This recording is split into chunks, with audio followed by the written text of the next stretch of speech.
செய்யறதுக்கு மட்டும்தான் இந்த விஜய். அப்புறம் ஒரு அரசியல் தலைவன், அவன் சினிமாக்காரனா நல்லவனா கெட்டவனா இதெல்லாம் தாண்டி அவன் உண்மையானவனா, அதுதான் ரொம்ப ரொம்ப முக்கியம். இது சம்பந்தமா ஒரு குட்டி கதை ஒன்று சொல்றேன். ஒரு நாட்டில் ஒரு ராஜா தனக்கு பக்கபலமா இருக்கிறதுக்காக, கூட துணையா இருக்கிறதுக்காக ஒரு தளபதியை தேடுறாரு. சரியான தகுதிகளோட ஒரு 10 பேர் செலக்ட் ஆகுறாங்க. ஆனால் அதில் ஒருத்தர் மட்டும் தான் செலக்ட் பண்ணணும். அதனால் அந்த ராஜா என்ன பண்ணுறாருன்னா ஒரு டெஸ்ட் வைக்கிறாரு. அந்த 10 பேர் கையிலையும் விதை நெல்லை கொடுத்து இதை நல்லா வளர்த்து கொண்டு வாங்க, ஒரு 3 மாதம் கழிச்சு வாங்கன்னு சொல்லி அனுப்பி வச்சிடுறாரு. 3 மாதம் கழிச்சு வரும்போது அதில் ஒருத்தர் ஆளு உயரத்துக்கு வளர்த்துருந்தாரு, ஒருத்தர் தோல் உயரத்துக்கு வளர்த்துருந்தாரு. அதில் ஒரு 9 பேரும் நல்லா வளர்த்து கொண்டு வந்திருந்தாங்க. ஒருத்தர் மட்டும் வெறும் தொட்டியோடவே வந்தார்.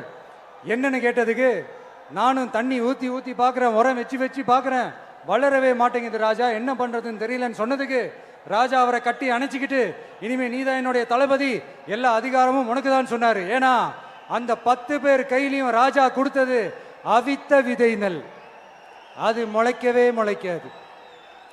அந்த 9 திருட்டு பயலும் என்ன பண்ணியிருக்காங்கன்னா வேற விதை நெல்லை வாங்கி அதை வளர்த்துட்டு ராஜாவையும் மக்களையும் ஏமாத்திருக்கிறாங்க. ஆனா இவர் மட்டும் உண்மையை போட்டு உடைச்சிட்டார். அதனால ஒரு நாட்டுக்கு திறமை எந்த அளவுக்கு முக்கியமோ அந்த அளவுக்கு உண்மையும் நேர்மையும் முக்கியம். இப்போ நீங்க எல்லாரும் தான் அந்த ராஜா. நீங்க தேர்ந்தெடுக்க போற அந்த தளபதி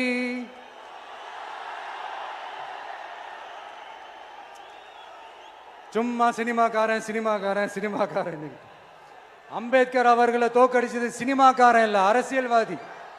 காமராஜர் அவர்களை தோக்கடிச்சது, இங்க விருதுநகர் பகுதியில் தோக்கடிச்சது சினிமாக்காரன் இல்ல, இன்னொரு அரசியல்வாதி. இன்னைக்கும் நம்ம கூட வாழ்ந்துட்டு இருக்கிற நல்ல கண்ணு ஐயாவை தோக்கடிச்சது சினிமாக்காரன் இல்ல, அரசியல்வாதி. இப்படிப்பட்ட நல்ல நல்ல தலைவர்களை எதிர்த்து நின்று தோக்கடிக்கணும்னு அந்த எண்ணத்தை உருவாக்குனது சினிமாக்காரன் இல்ல, அரசியல்வாதி. அதனால எல்லா அரசியல்வாதியும் அறிவாளியும் கிடையாது, எல்லா சினிமாக்காரனும் முட்டாளும் கிடையாது. இன்னொன்னு டிஎம்கே